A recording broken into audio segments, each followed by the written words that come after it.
Así es. Comentarios nacionales de don José Blandón Castillo. Oiga, don Fernando. Gracias, Katy. Oiga, ¿Ah? Katy viene como... Florida. No, viene como combinada con usted. Sí, No, no. porque tiene una corbata florida y mira Florida. ella cómo está. Solo que ella se ve mucho mejor que usted. Hombre. De aquí a la luna y de Es un vuelta. campo de espinas y eso es un campo de flores.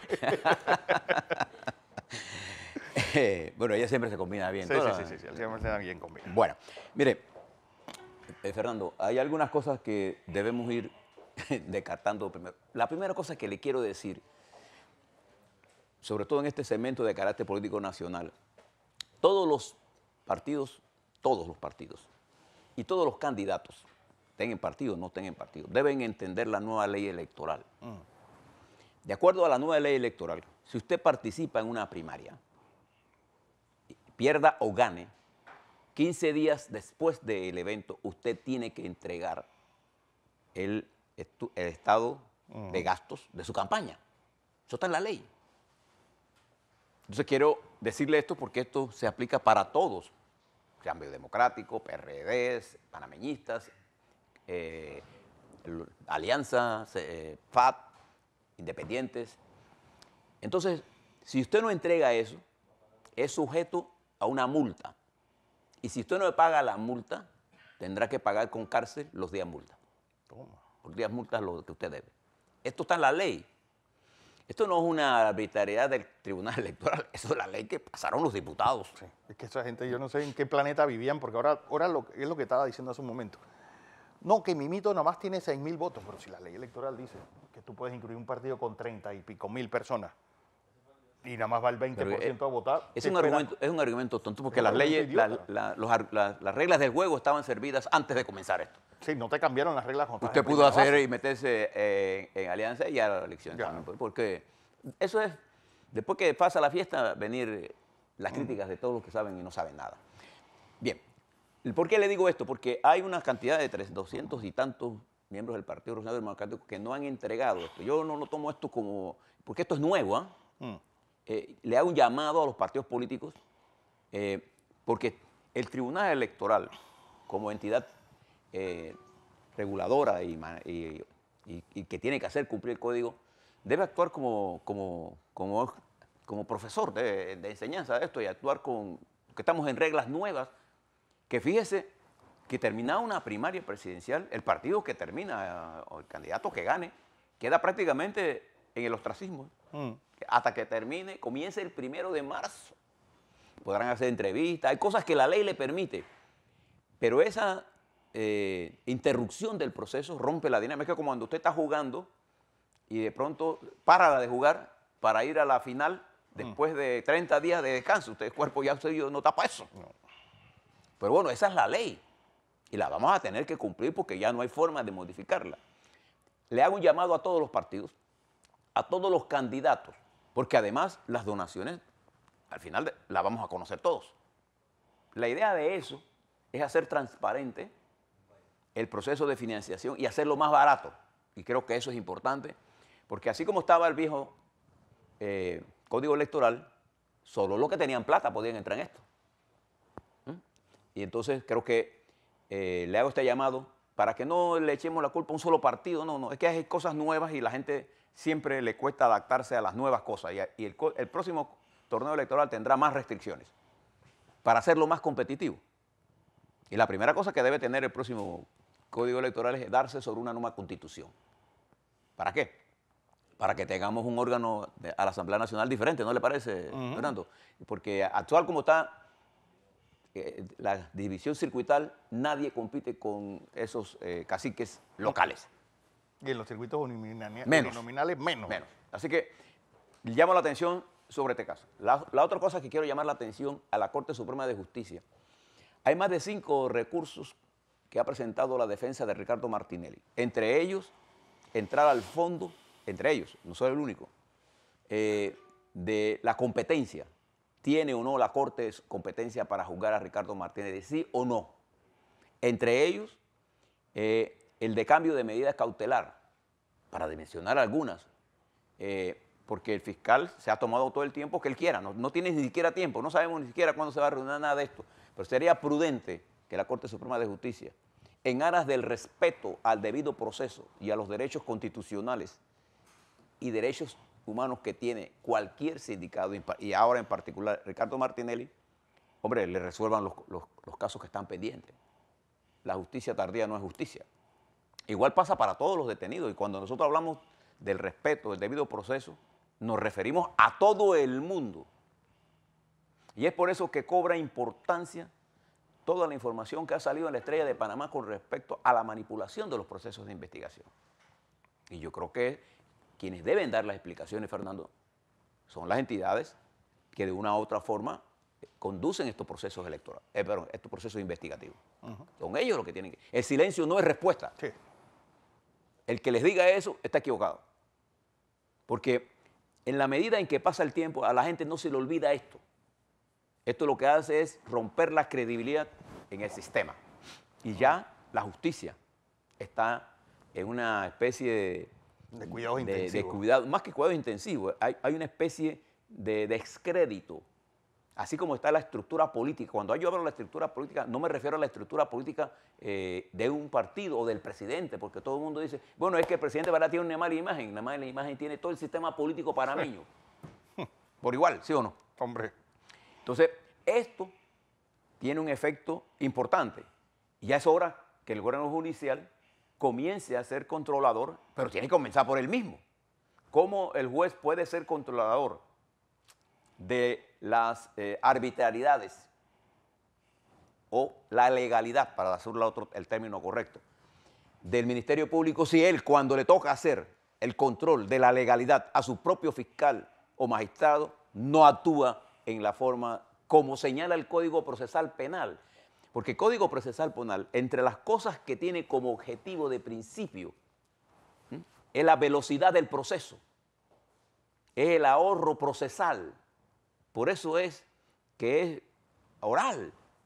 Entonces, ¿qué gana la Corte Suprema de Justicia en darle un ejemplo negativo a los estudiantes de Derecho y a los que ejercen el derecho procesal penal, cuando el órgano que debe dar el ejemplo para la ejecución del principio fundamental, que es la velocidad procesal, entonces se toma el tiempo que le da la gana para hacer lo que le dé la gana? No, hay que predicar con el ejemplo.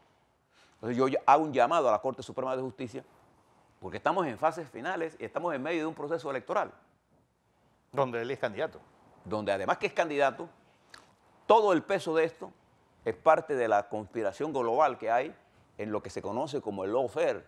Eso que pasó en Argentina con la señora Kirchner, lo que está pasando con Lula da Silva, lo que está pasando con el presidente del otro. Lo que pasó con Álvaro Uribe también. Lo que pasa con Álvaro Uribe. ¿No? Todos estos casos que se están montando tienen un impacto. Es como que hubiesen descubierto ya no el golpe intervencionista, sino el golpe suave, pero que desestabiliza a un país y lo vuelve añico. ¿Y a quién le interesa que América Latina esté debilitada? A los dominadores de la economía. Por eso es importante que nosotros entendamos todo esto, porque la legalidad, la institucionalidad y el incremento de la democracia y la libertad y el respeto a los derechos de todos es lo que nos puede hacer fuertes frente a las negociaciones que vienen. Estamos negociando con Imperio, por ejemplo. Estamos negociando con la República Popular China un tratado de comercio. Pero mientras los hagamos entre el gobierno y ellos y sin la participación de los empresarios, los trabajadores, ese tratado es débil. La experiencia nuestra en materia de tratado de libre comercio, mis queridos amigos, precisamente por hacerlo entre grupitos de poder, es que ninguno ha sido beneficioso para nosotros. Sí. Obsérvalo para que vean. Cuando nosotros le quisimos imponer a los Estados Unidos en la mesa de negociaciones libertad para nuestros servicios, ¿qué argumentación tenía la delegación de Estados Unidos? Bueno, esto no lo podemos hacer porque en Florida, aquí hay un Estado federal, para cuando le convenía nos aplicaba la Constitución a nosotros, pero cuando nosotros le hablábamos a ellos había independencia de los estados y nunca nos permitieron competir realmente en materia de donde nosotros somos fuertes, que es el comercio, que es la prestación de servicios. Para que sepan. Entonces, con China también tenemos que actuar con prudencia.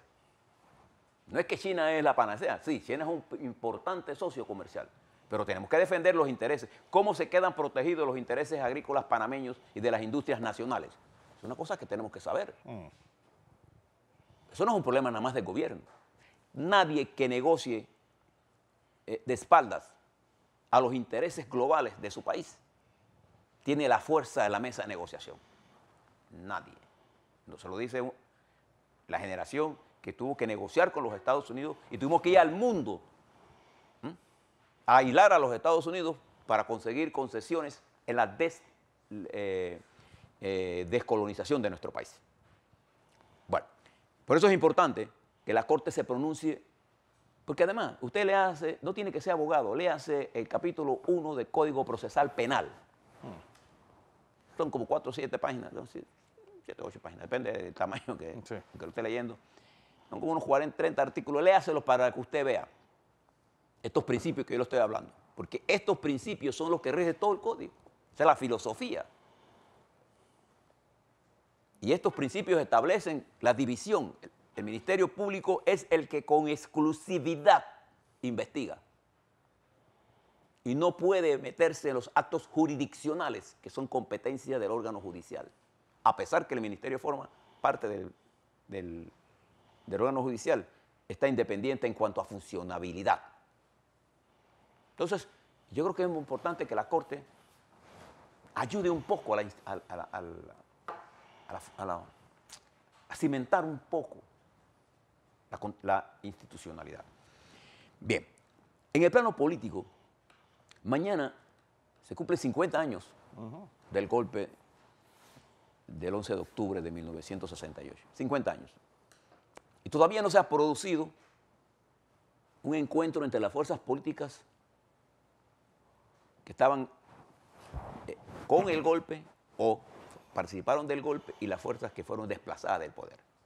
Hay posiciones encontradas, ni siquiera eso hemos podido lograr. El final fue tan abrupto que nosotros llegamos el 21 de diciembre de 1989 con gente que se despertó creyendo que estaba el 10 de octubre del 68. Es decir, que para ellos los 21 años no existieron. Y al no entender, por eso vi el comunicado de la prensa que habla sobre esto. Mañana nosotros vamos a hacer un análisis de eso, no lo vamos a hacer hoy. Pero sí, es prohibido olvidar. Pero tenemos que mirar qué fue lo que antecedió al golpe. ¿Cuál era la situación de Panamá en ese momento? Tanto que hablan de la democracia. En ese momento no había democracia en Panamá. No. El poder había sido asaltado por los dominadores de la total y absoluto control económico. Y el país estaba fragmentado en 1000 pedazos. La única fuerza con capacidad de cohesión, de actuación, de actuar coherentemente, era la Guardia Nacional, que siempre fue utilizada por la oligarquía para resolver sus conflictos. Siempre. Si no, pregúntele aquí a mi amigo Fernando las veces que la Guardia Nacional fue llamada por la oligarquía para definir elecciones. Incluso en la crisis del 68, con Marco Robles. Sí, en febrero. En febrero, ¿quién la definió? La Guardia Nacional. El comandante Vallarino. ¿Dónde se definió? En la Avenida B, cuartel central. ¿No se acuerdan? Avenida Pro. ¿Se acuerdan? ¿Ah? Eso es hechos recientes. Bueno, mañana vamos a hablar un poco sobre eso. Algunas otras cosas, fíjese. Que también yo creo que uno tiene que no olvidar las elecciones de 1968. Es decir, el ganador quería llevárselo todo y dijo, yo voy a imponer toda la asamblea. Bueno, Arnulfo Arias participó en todas las elecciones que participó, la ganó. En el 64 se la robaron. En el 78 intentaron robársela, se formó un descao y después decidieron que él había ganado después de varios meses. No, esto es como ahora que a las 6 de la tarde ya sabemos quién ganó. No, eso no. La historia del 68 indica que fue después de muchos pulseos y cuando el doctor Arnulfo Arias se le ratifica que él ganó, entonces lo que hizo él, escogió de a dedo a los diputados. Bueno, para que la gente entienda cómo fueron las elecciones de 1968, solamente remitirnos a que el barco que traía los votos de Gunayala, de San Blas, cuando estaba llegando a Colón, lo quemaron en el mar. Y yo recuerdo cuando Rubén Miró, la historia, pistola en mano, se robaba las actas en Chitré.